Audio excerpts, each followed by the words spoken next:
Hey guys, Tammy here. And in this video, I'm going to talk about, can you handle more parenting time?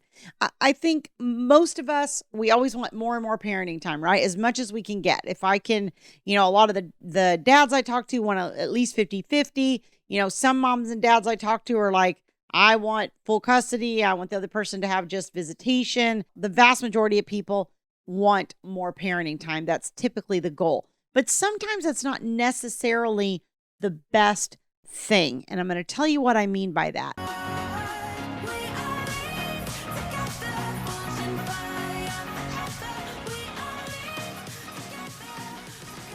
Let me just remind you, if you like this content, don't forget to hit like on the video. Also subscribe to the channel so that you get notified as new videos are released. If you're not subscribed, please subscribe. I understand about 70% of you watching this are not subscribed. So I need subscribers. You need content. Let's help each other out. Okay. So make sure that you go and subscribe. One of the things that I have learned over the years of doing this, and this is probably not going to be the vast majority of you, but I think that there is enough of you that this is an issue that we don't really talk about as much in the custody world. And that is, what if you can't handle more parenting time? What if you're in a place where your own mental well-being will not does not give you the capacity to handle that higher load of parenting time? Okay. And I think that it can kind of make us feel guilty sometimes if we are in this situation, because again, sort of the push always in family court is more parenting time, more parenting time, more parenting time. How do I get more parenting time? That's really the only question people are asking. But I think that if you are somebody that has struggled with different issues, or you know that you need to be able to really stick to your routine and do your things in order to care for your own mental well-being, then this is an important consideration. I first came into this when I first started doing coaching. So I worked with my late husband, Thomas, as his paralegal and a co-mediator for about 15 years. And for the last, probably, I would say 8 years or so, maybe not quite 8, 7, I've been doing the coaching. Okay. I've been doing coaching, and it started kind of on the side from Thomas's law practice, and then just kind of built from there. And I remember one of the very first people that was a coaching client of mine, one of my original coaching clients. This was her issue, is she, because I first came at it of talking about, oh, and you want more parenting time, and you want more parenting time, and you want more parenting time. And she said, hold up. I don't want more parenting time right now. And I was just like, what? Like, I'd never heard anybody say that. I'd been doing this, 8 or 9 years at that point. And I had just never heard anybody actually express out loud that, like, no, that's not necessarily what I'm looking for.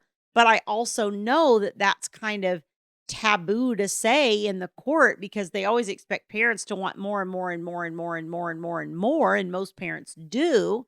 So how do I talk about this issue without totally sabotaging, the parenting time that I do have, so to speak, without going backwards?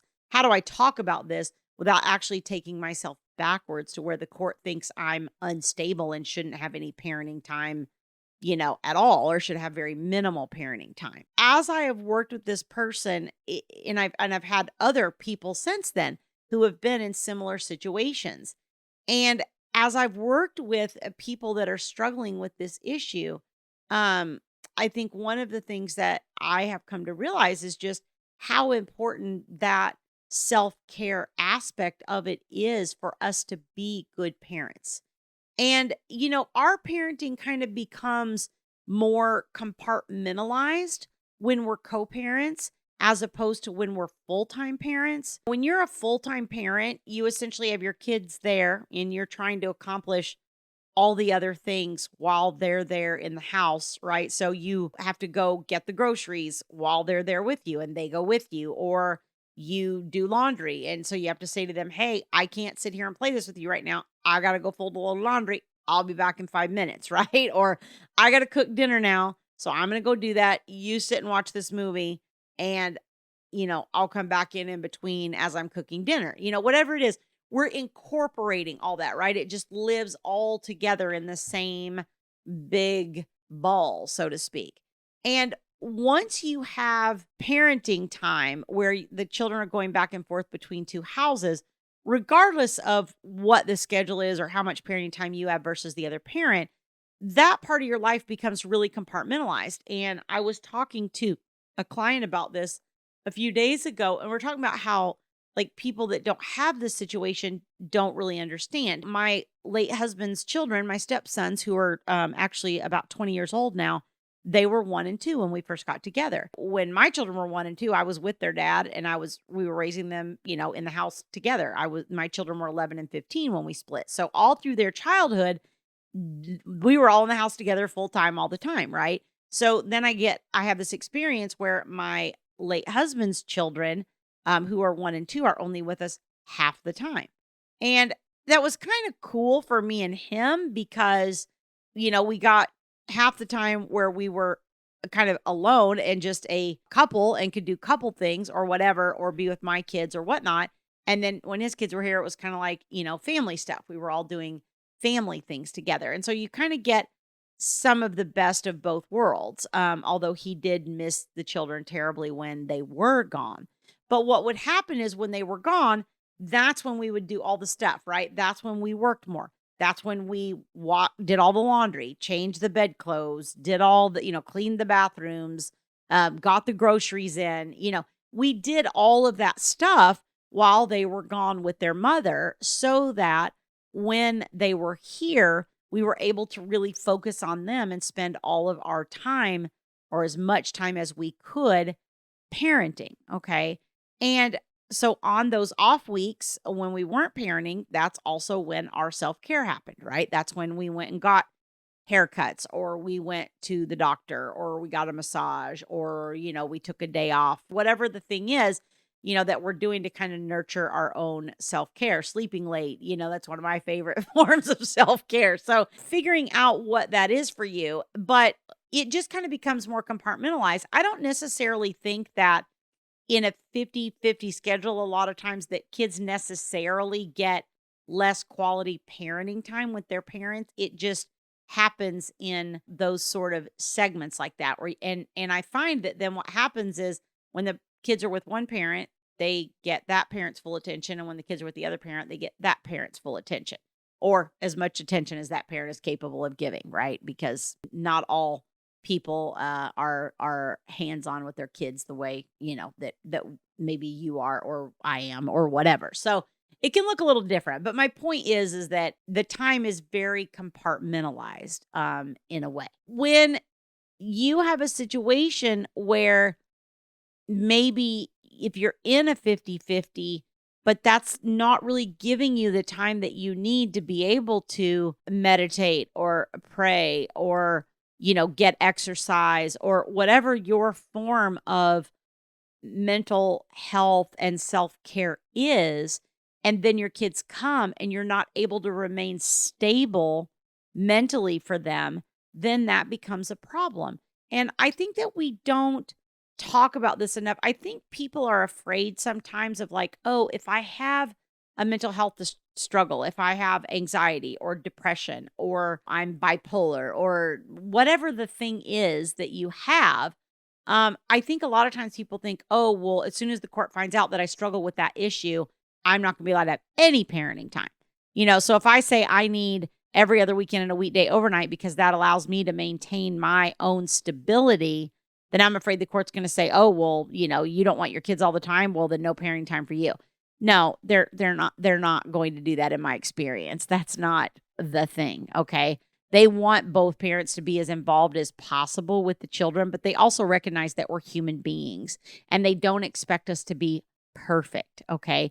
They expect us to try. They expect us to try to handle things. And so when you actually have the insight to be able to say, look, this is what I've been through. Here's how I'm managing it. Here's how I'm handling it.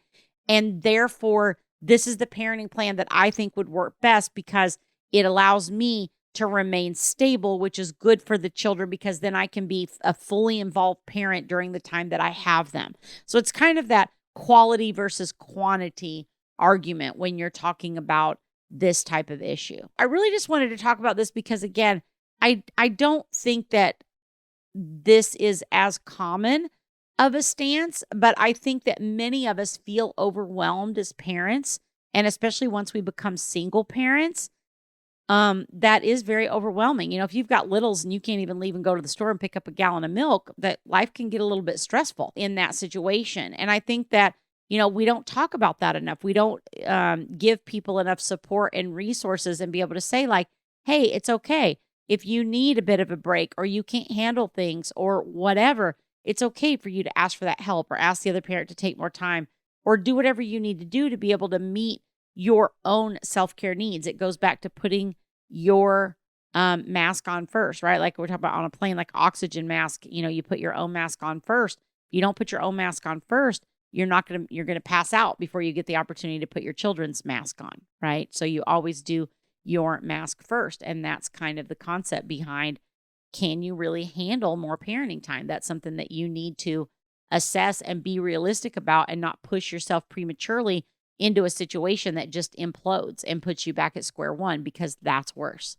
That's worse than you just gradually working up to it in the very beginning. So if you're facing this situation and you'd like some help and support in it, or any other issue that you're facing, you can go to divorceuniversityonline.com/VIP-coaching. There is a video on that page with information about my coaching programs, options for you to be able to enroll, and also book a call if you need more information on any of those programs. Okay. So I hope that serves you. I will see you guys next time. We'll grow in number, fueled by them to see the horizon, turn us to thousands.